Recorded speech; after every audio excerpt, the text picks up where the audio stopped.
My name is Amie, and I am a self-employed entrepreneur. My family used to be involved in a religious organization, and so we did a mission trip to a foster, boys ranch. And when we were at the boys ranch, we started talking about fostering because we saw a lot of kids that were obviously at this ranch because they were in between homes and they didn't have forever homes.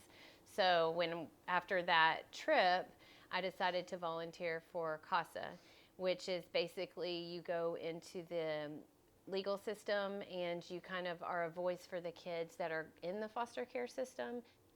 Once I did that, I decided that we had the perfect opportunity to offer a family home. The little girl that we fostered was in a family of many children that were separated. She came from a very complex background with a lot of abuse, I guess.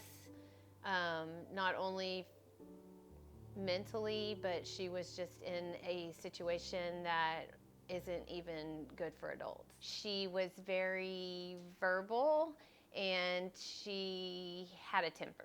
When she got mad, she would just throw things.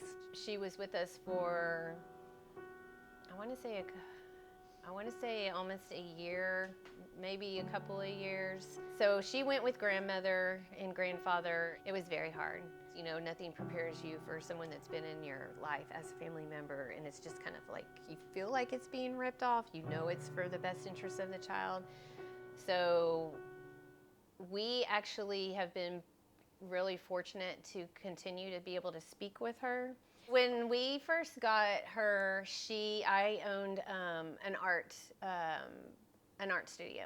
So I would give classes on Monday after school to kids that would come in that couldn't afford art. On Mondays, she really looked forward to coming to the art class and creating and kind of using it as therapy to work through her past. And she still tells me that she remembers that when we speak on the phone. We made a book for her while she was here so she could remember her time here, who was her family when she was with us, because we considered her a part of our family.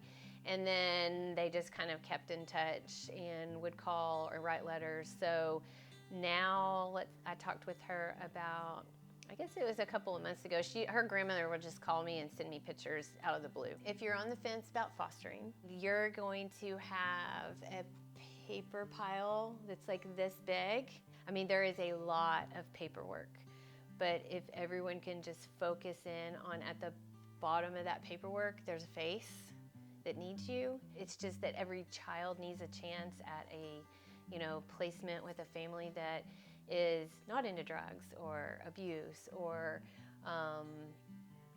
trafficking. You will make a difference in that child's life.